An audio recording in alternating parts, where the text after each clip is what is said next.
everybody, and welcome to the Radical Candor podcast. I'm Kim Scott, co-founder of Radical Candor and author of Radical Candor and Just Work. I'm Jason Rosoff, CEO and co-founder of Radical Candor. I'm Brandy Neal, writer and producer of the Radical Candor podcast. And I'm Amy Sandler, your host for the Radical Candor podcast. I do want to say I am recording this. I am at a goat farm. I spent the morning with some kids and goats. What I brought was my microphone. What I did not bring was my very special dongle. So if I sound a bit different today, that is the backstory, and we'll see if we have any friends join us for this podcast. Goats, you mean? Goats, chickens, goat friends. Excellent. On our last episode, we talked about the emotional and financial effects of layoffs on folks who've lost their jobs, and we shared our own personal stories. And now we're going to talk about what happens to the people left behind. So we want to explore a few different terms you may have been reading about or hearing about.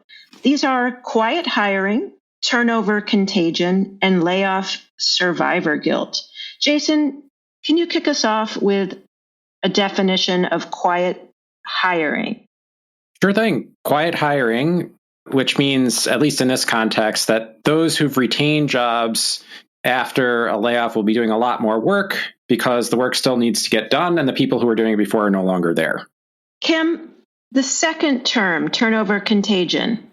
Turnover contagion is a phenomenon that occurs when an increased number of employees resign after a round of layoffs. Thanks, Kim. And we're going to unpack each of these. The third one we're going to talk about is layoff survivor guilt, that feeling guilty to still be working for an organization that just conducted a mass layoff. And in addition, folks that are left behind are also might be fearful that they're going to be next. So this means that managers really need to prioritize rebuilding trust with their employees after a layoff. Let's go back to quiet hiring. And Kim, Jason, in the past, this practice has been compared to promoting from within. In this current landscape, some companies are framing quiet hiring as a path to upskilling and career advancement, but many employees are experiencing it as being tricked into doing undesirable work for little or no rewards. What do you think?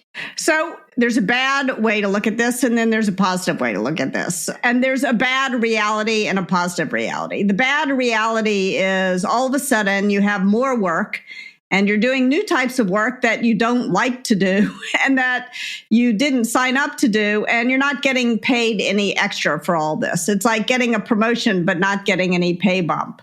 And that is not what you signed up for. So what can you do about it if you're the employee, and what can you do about it if you're the manager? So I'm going to describe an ideal world with the acknowledgement that this world is not ideal. But in an ideal world, managers and employees would sit down together and use this as an opportunity to look at all the work the team was doing and to figure out what work you can eliminate, what work you can automate, and what work you can sort of hire someone else to do offshore or do it in, sort of outsource. And I did this at one point, not as a result of a round of layoffs, but actually because the work was so boring. I was managing a customer support team at Google.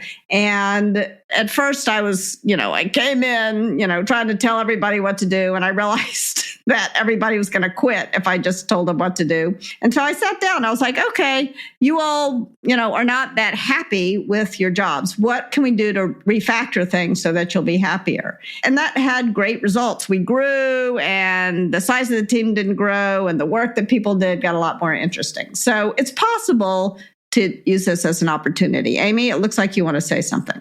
Yeah, I'm really curious. I don't know if you can remember, but just to unpack that moment where you come in and you're noticing people aren't that happy, were there certain actions, behaviors, what you took ultimately as an opportunity? What were the signals?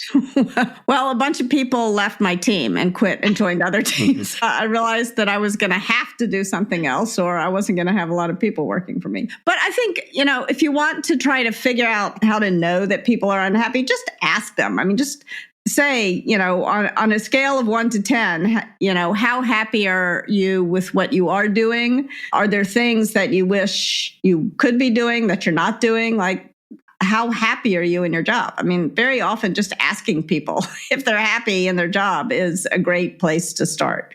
And, sometimes people will tell you, sometimes you'll have to pick up on signals. But if you practice radical candor and rewarding the candor, then people will often tell you. It's a reason why soliciting feedback is such an important thing for managers to do.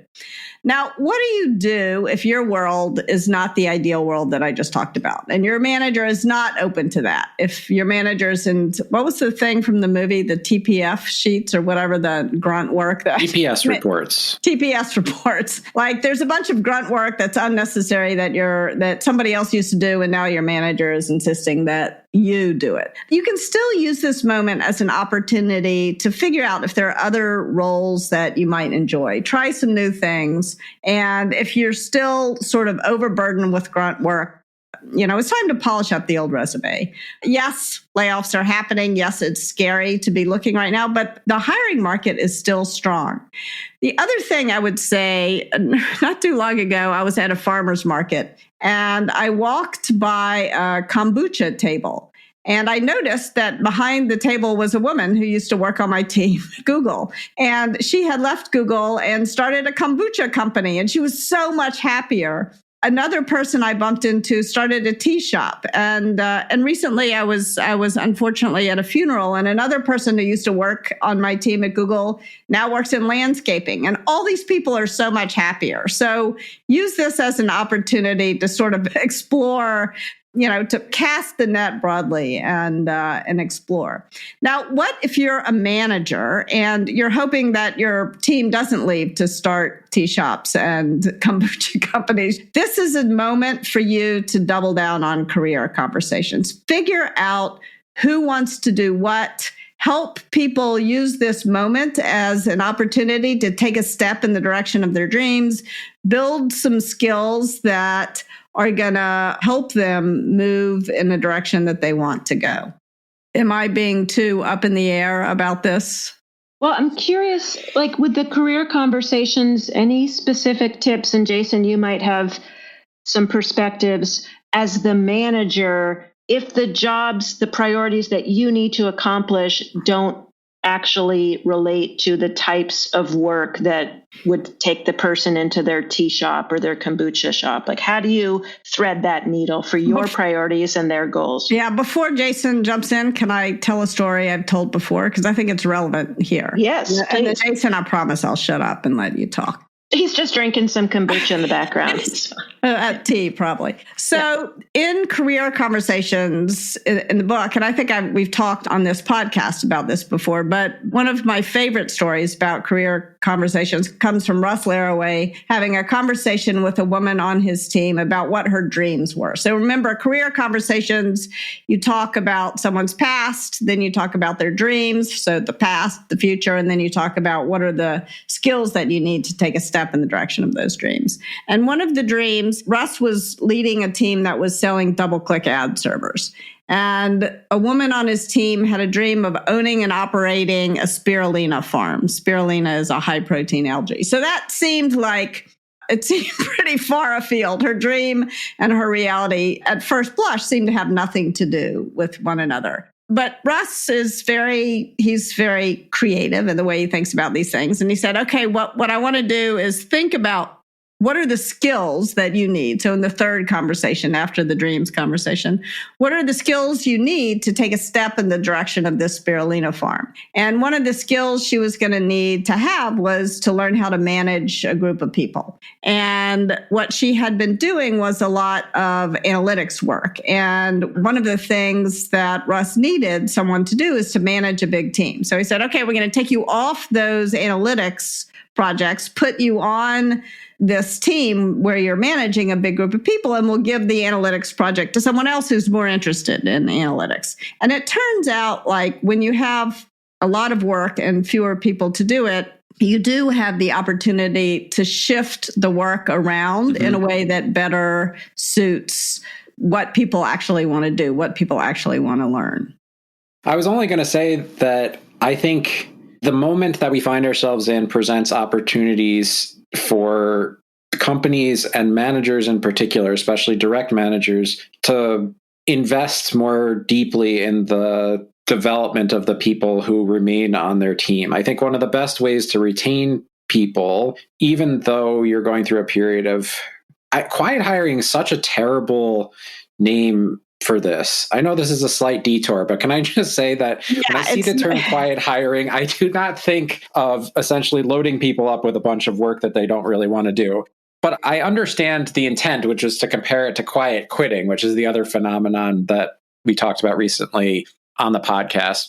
But like from my perspective, if you're going to ask people to do more and you can't pay them more, then the one thing that you can do for them is to provide them opportunities to learn. That is the one thing that you can do. It doesn't cost the company a lot of money and may, in fact, wind up being, I think there are a lot of win-win situations to be derived from giving people the opportunity to try different things, especially in the context of not having enough hands to do all the work. Yeah, I think that's exactly right. I also think it's important to realize that sometimes we were doing work that was not necessary. There was another moment again, all these examples are coming up for me from Google. There was an engineer who I worked with at Google. There was a team of people approving ads. And before an ad ever ran, it had to be approved by a human being. And this engineer said, what if we only approve the ads that have run, 1 or 2 page views, you didn't want it to run. And that decreased the workload like by a factor of 10, just that one idea. And so get creative. And if you're the manager, you do not know where these ideas are going to come from. They're probably not going to come from you. This is your opportunity to really listen to what your team tells you and to create incentives for them to come up with these ideas. And the incentives are not going to be financial because you don't have money. That's your whole problem. The incentives have got to be about helping people take a step in the direction of the dreams, helping people grow, helping people do more interesting work. There's a company that Jason and I have been working with called Joyous, and it pulls a lot of these ideas out of people. Jason, you want to explain how it works? Yeah, I mean, I think the way that I think about it is it's a set of surveys, but instead of the survey responses going into some amorphous data collection bucket, they take a human being. And so you might ask a survey question, and then the expectation is that a human being looks at the responses to those survey questions and is going to follow up on the responses that they determine they think need a response. It also collects all the data so you can run statistical analyses and all kinds of other interesting data crunching on it. But that step is the essential part. In my mind, what it really helps you do is to pay attention at scale to the things that are on people's minds. And to me, it seems like it's when you find yourself in a situation where work is being redistributed, that's a really important moment to make sure that you're checking in with people to find out what's on their mind. And Kim, I really want to underscore what you said, which is I said that the one thing you can do for them is help them learn. But the other thing that you can do for them is commit to reducing any unnecessary work that is being done on the team. I think that second commitment is essential, because if you're going to load up people's plates, you should spend at least as much effort trying to figure out what you can stop doing. Yeah, absolutely. Like one of my favorite examples from Joyous is they were working with a big telecommunications company. And so they asked people, what was irritating in their day. And there were a bunch of people who went out and repaired like lines and telecommunication lines, climbed up poles and repaired lines. And there was one particular wrench that was never in the truck. And so people would go and then they would realize they would need the wrench and then they'd have to go back. And so it was inefficient for the company. It was a waste of money. But there's nothing more frustrating than doing work that they're wasting your time. People don't like to waste their time, as it turns out. And companies shouldn't like for their people to waste time. And so they put the wrench in the truck and everybody was happier and the company saved a lot of money.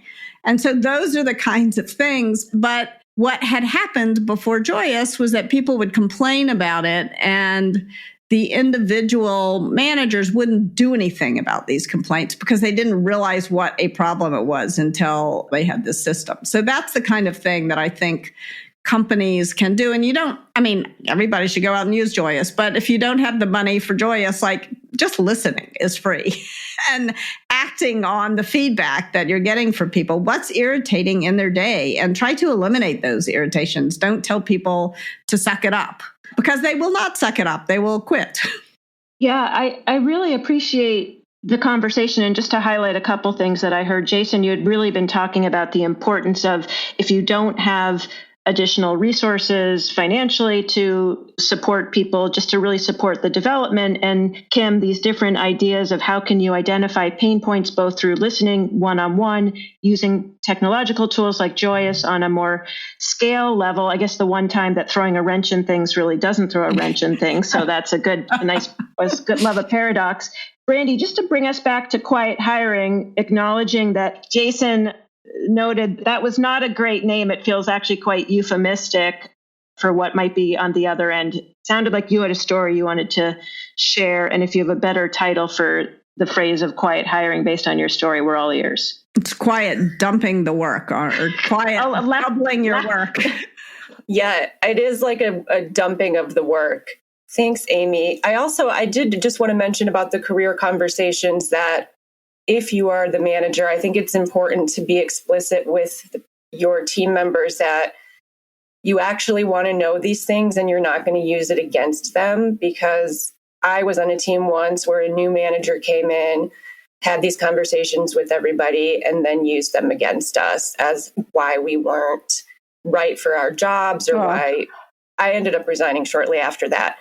But because of that experience, that is I am really probably always going to tell you what you want to hear unless you reassure me that you're not trying to trick me in some way. Yeah, that is a really important point. I've had a similar experience, and I think it does go to trust. And I'm glad you brought that up, Brandy. We'll get back to the quiet or not so quiet dumping of additional work. When it comes to those career conversations, one thing I think we talked about recently was actually saying that that's what you're doing. You know, Kim, I think you had shared a story about someone's like, I've been talking to them about their career, and people didn't know that that was happening.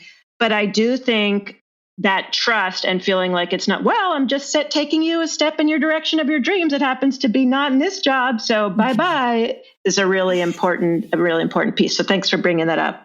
Yes. So back to the quiet dumping of work. I told a story, I think, on the last episode about rage applying. And so I'm at the company that I rage applied to at the newspaper. This is 2007. And the publisher gathered us all in the break room after the paper went to press and said he had sold the company, and he had sold the company to the company I had left. There were about 10 of us who had come over from this other paper. So now we're back working for the company we all escaped from. And then 2008 comes, which is the Great Recession, the crash of newspapers. Print newspapers just couldn't figure out how to put their content online and still make money, and the rise of online news sites. So it was a big debacle. People started getting laid off. They laid off our receptionist, our news assistant, and then we get into like the turnover contagion. People who resigned were not replaced. We had in the editorial department no manager at all. We had no idea who we worked for. So there were 4 editors, and we had 6 newspapers we had to put out weekly, and we got together and we're like, how are we going to do this? And we restructured our team in a way that we would each be responsible for more than one paper. And that went pretty well for a while. But then my partner was laid off from his photojournalism job. So we lived in Maine at the time. And if anyone is familiar with Maine, we'd say there's like one job for every person, and they keep it for the rest of their lives because you'll never get another one in your field. So we didn't know if we were going to be able to stay in Maine. And we moved to a winter rental that only had a space heater. You know, it's like 10 degrees outside, we're freezing. In the meantime, I'm doing all this extra work. I'm reporting, I'm paginating, I'm typing up letters to the editor, I'm answering the phone, I'm monitoring 4 email accounts, I'm editing stories from 4 different reporters. And I started to get so overwhelmed that I wanted to put this really obnoxiously aggressive notice in the paper about how people could submit content for the calendar letters to the editor. And it was like, you cannot do this, no PDFs, nothing handwritten, it has to be emailed. And the other editors came to me, they're like, you cannot put this in the paper. And that's when I knew it was time to resign. But what actually pushed me over the edge was doing a special section for a town's 350th anniversary, Scarborough, Amy, where you used to go in the summer. And I'm like, I cannot take on one more piece of extra work. So I resigned and ended up going over to corporate marketing, which we call the dark side in journalism.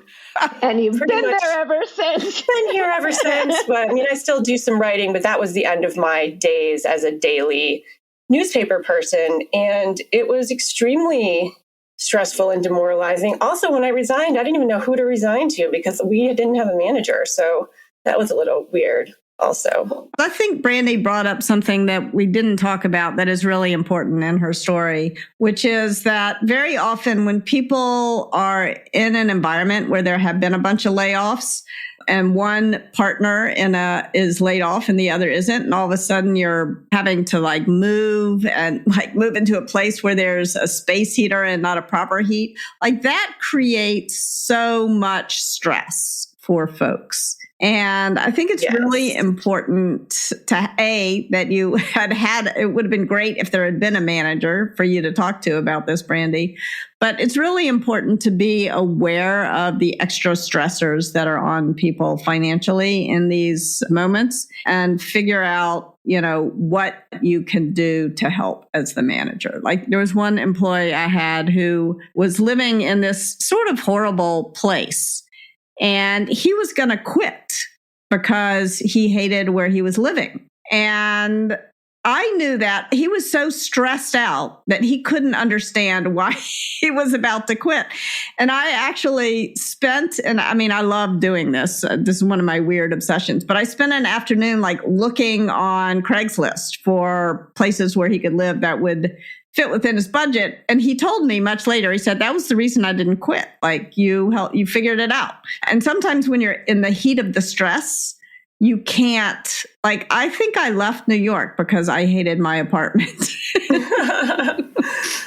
So the one thing I wanted to add was with a job too, like journalism, where your name is on it, if I'm putting my name on this, especially in a small community where people are coming up to you at the grocery store, people are coming into the office either to yell at you or to tell you they liked something that you did, there's really not an option to not do all that extra work, which is why I resigned, because I was worried I was going to make a mistake or miss something that was going to get us sued.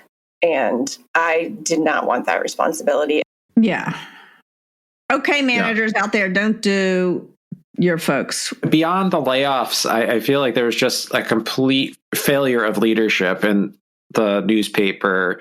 Essentially, I think destined them to fail, at least to fall further. And I do think that in some ways, your story illustrates how important it is that someone step up. The group of you stepped up to figure out how to edit the 6 papers, for example. My sense is that some of the narrative when it comes to layoffs is oh, there's nothing we can do. Managers are saying, oh, there's nothing we can do. We're powerless.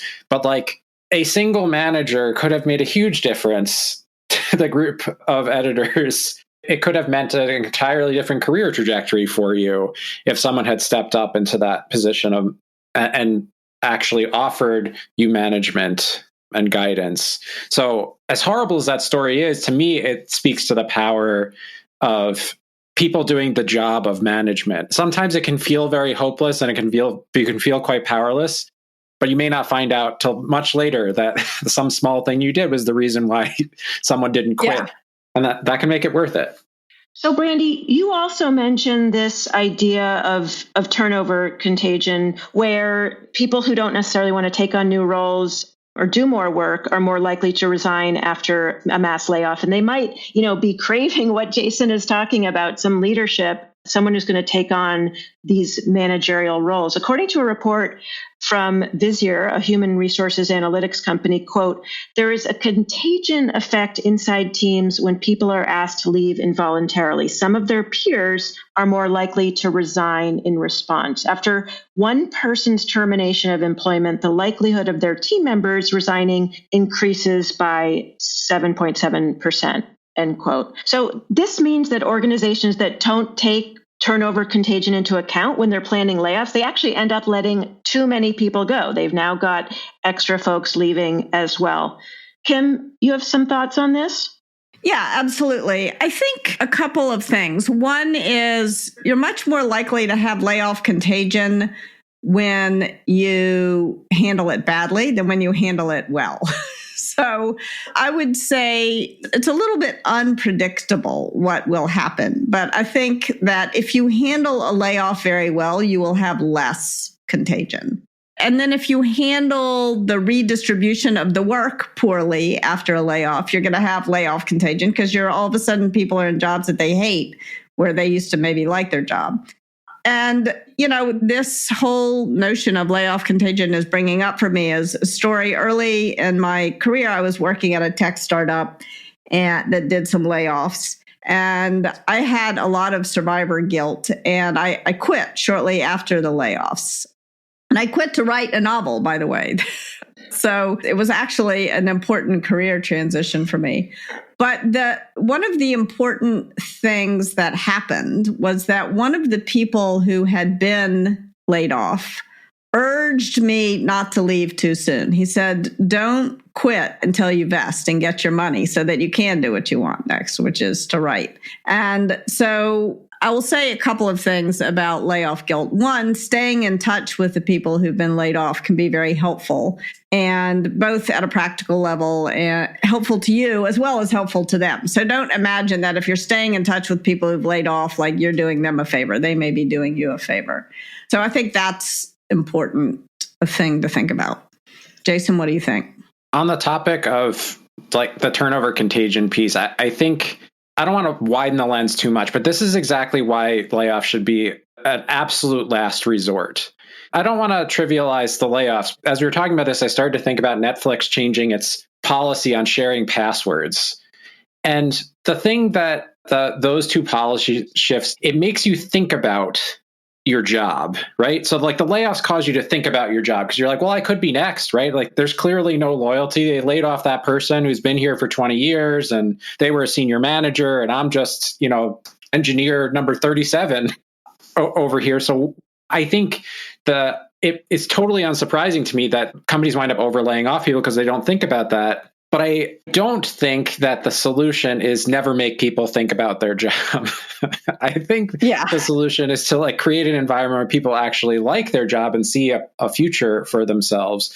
Mm-hmm. But in my mind, when you inject the uncertainty of a layoff, you have to anticipate this contagion, which means going back to what we were talking about with quiet hiring is reinvesting in the relationships that you have with the people on your team. If you're a manager or an individual contributor, spend time investing in those relationships, focus on development and focus on eliminating busy work.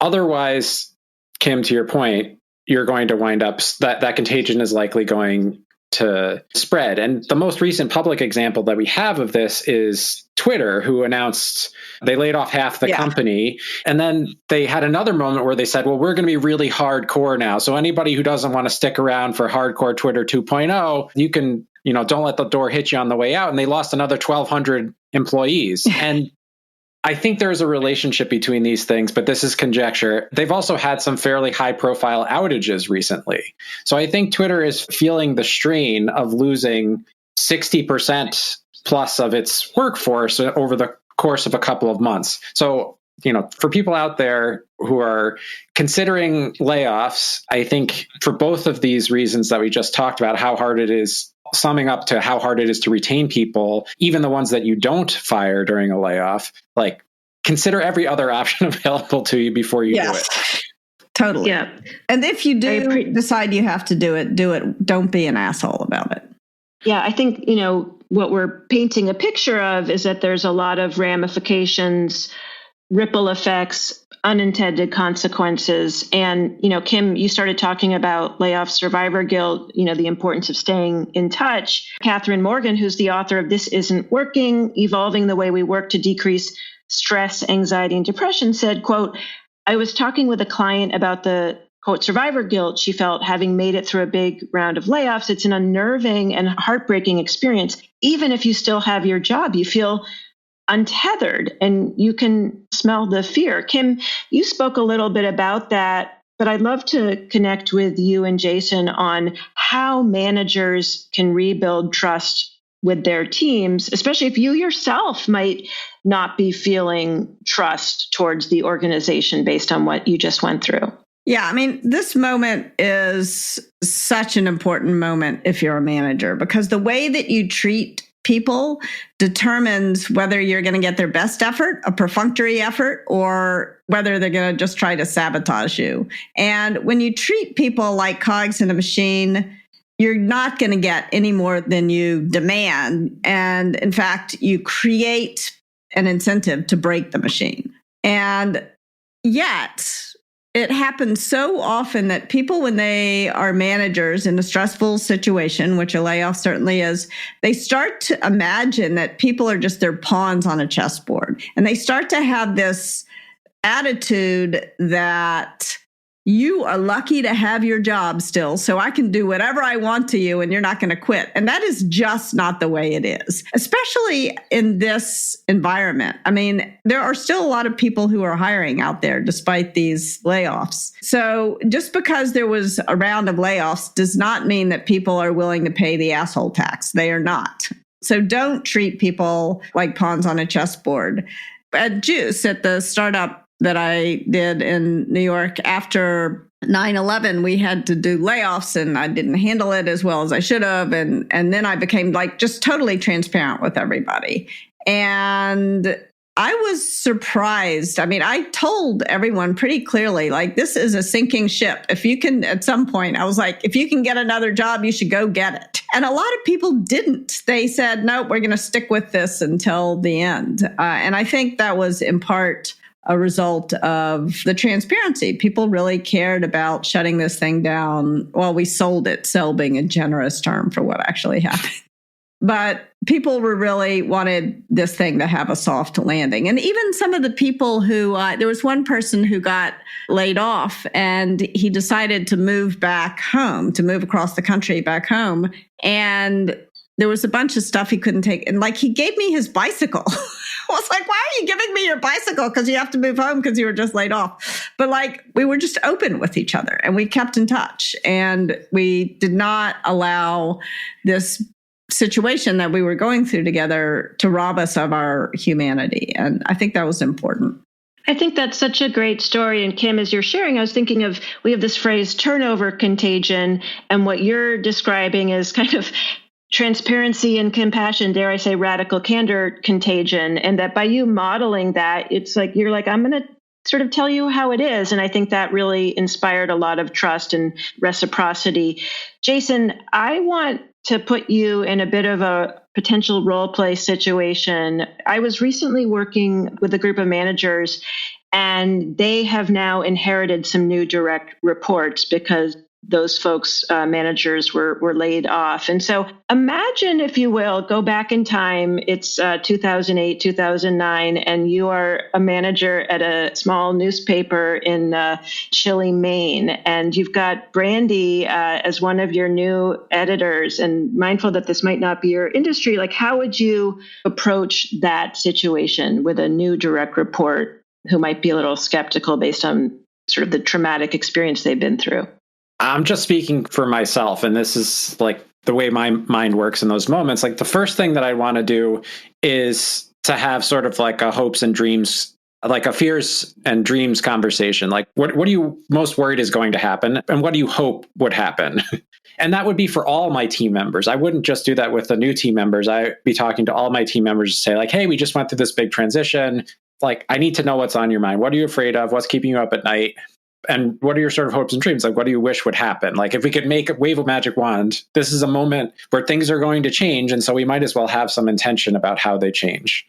And I think my guess is a lot of what I would get are questions about the fear is like, are more layoffs coming? Is my job safe?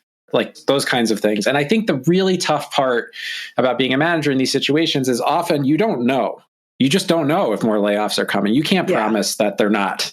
You're, as much as the employee was the last person to be told, you were the second to last person to be told. You know what I'm saying? So like, it's not as though you have some magic knowledge of what's happening during a layoff. Even if you're the decider, you don't know. Like the economic situation could be very dynamic. Correct. As a coach to many people who work in startups, like there's often these moments where you're going out to do a fundraise, for example, and you go out with this a firm belief that you're going to be able to raise enough money for your company to keep it running and grow it over the next couple of years. But the reality of the market when you go out to fundraise is like, you can't do that. Not only can you not make it grow, you're going to have to make it shrink if you want it to survive. And so layoffs become a thing where they can appear without a ton of warning. I feel like most people feel like the big tech companies had a lot of warning. They sort of overhired. They should have known that they were doing this. But that's not always the situation. But all of that being said, what I would commit to my team members is I will tell you what I know and I will tell you what I don't know.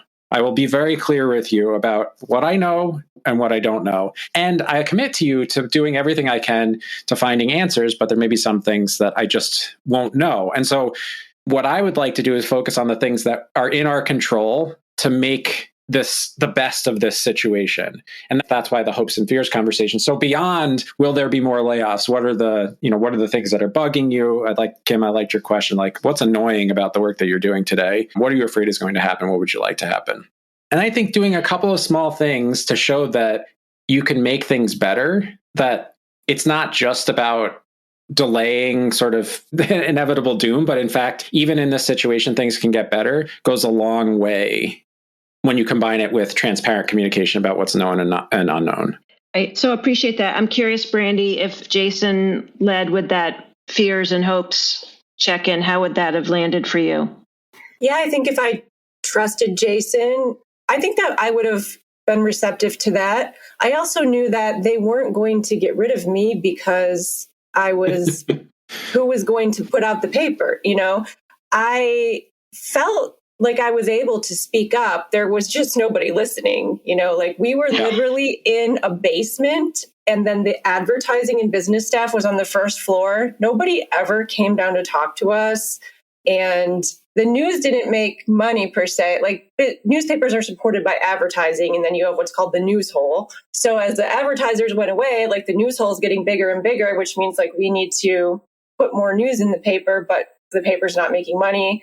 So we were really not considered valuable at all. They're like, anyone can just fill the paper with things, but it would have been great to have somebody that I felt like was on our side and cared about our staff. And I think all of us, all the 4 editors who were there at that time, one person is still there. She's running everything.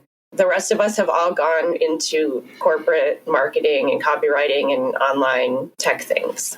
Well, I appreciate you sharing the story. I think a lot of people can relate. And I think just what Jason shared about the value of management and empathy and listening, and also someone there to actually hear what you have to say. Before we close, I want to just bring up Kim and Jason, something that's on my mind.